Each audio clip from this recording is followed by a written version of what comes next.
कौन थी वो? मैं 8 महीने की प्रेग्नेंट थी और अपनी डिलीवरी के लिए अपने मायके गई थी। माँ ने मुझे फोन पर बताया, घर के पीछे की तरफ जो खाली जमीन थी ना, वहां पर एक नया कमरा बनवा लिया है। इतने सालों के बाद जैसे ही अपने घर में कदम रखा, कुछ अलग सा लगा। माँ, ये घर के पीछे की तरफ नया कमरा बनवाने की क्या जरूरत थी? अरे बेटा, घर के पीछे दूर दूर तक खाली जमीन है। तेरे पापा को कई दिनों से लग रहा था कि यहाँ पर एक कमरा बनवा लेंगे तो ताजा हवा मिल जाया करेगी। अब तो ये सब छोड़ और चल जल्दी से दूध पी ले। माँ, मैं थोड़ी देर में पी लूंगी, आप सो जाओ। मैंने दूध का गिलास उठाकर उस खिड़की में रख दिया। पता नहीं कब आंख लग गई। अचानक से खिड़की के पल्लों के खड़कने की तेज आवाज आई। दूध का गिलास धड़ाम से जमीन पर आ गिरा। जमीन पर गिरते ही दूध का रंग लाल हो चुका था। मैंने खिड़की से झांक कर बाहर देखा। चारों तरफ धुप अंधेरा था। उस अंधेरे की तरफ से कुछ आवाजें आ रही थी, जैसे छोटे बच्चे आपस में खिलखिलाकर मस्ती कर रहे हो।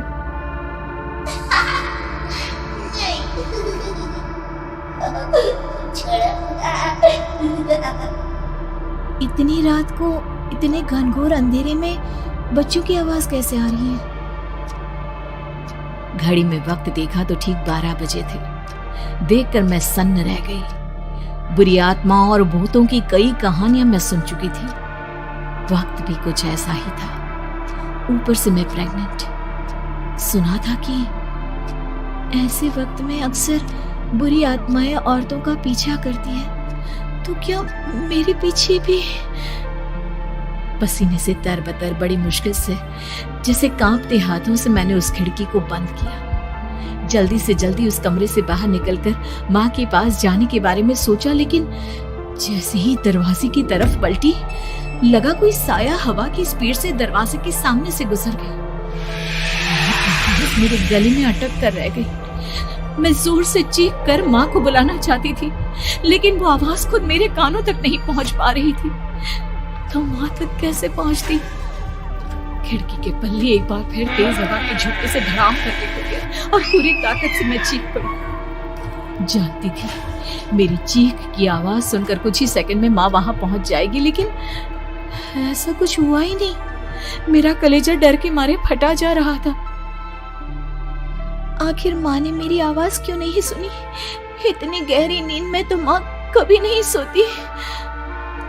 ठीक पीछे खुली हुई वो खिड़की। मुझ में इतनी ताकत नहीं बची थी कि मैं पलटकर उस तरफ देख भी सकूं। हवा का एक सनसनाता हुआ झोंका उसी वक्त मेरे कानों से आकर टकराया। लगा जैसे किसी ने दबी हुई आवाज में धीरे से मुझसे कहा, चल जाओ यहाँ से। मैंने दोनों हाथ अपने कानों पर रख लिए और एक बार फिर ताकत लगाकर जोर से चीखने की कोशिश की।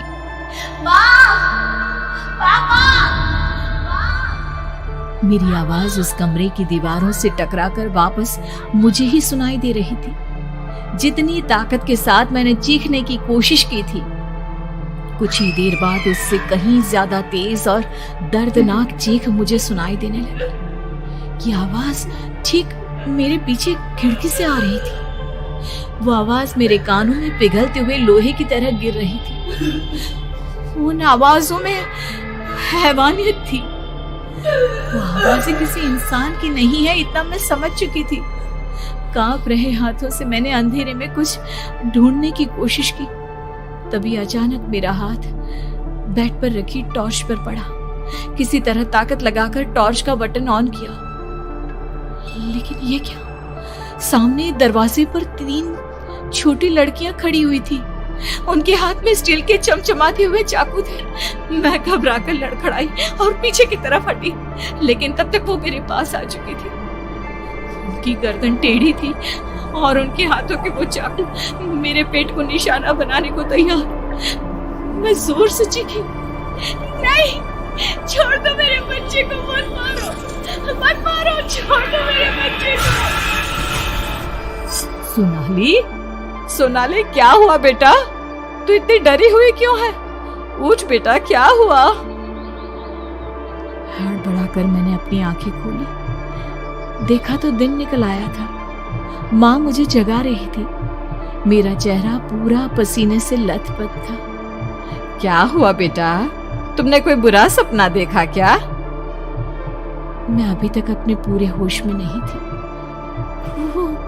वो मेरे बच्चे को मार देगी माँ। वो लड़की मेरे बच्चे को। मैंने घबरा कर अपने पेट को छुआ। सब कुछ ठीक था। और वो दूध जो रात को यहाँ पर गिर गया था, उसका रंग लाल हो गया था। माँ ने हंसते हुए दूध का गिलास मुझे दिखाया। तुमने दूध पिया ही नहीं, पूरा का पूरा ऐसे ही रखा हुआ है। तुमसे कहा था ना सोनाली, सेहत के लिए लापरवाही ठीक नहीं बेटा। लेकिन मैंने तो सब कुछ अपनी खुली आंखों से देखा था। ये सपना कैसे हो सकता है?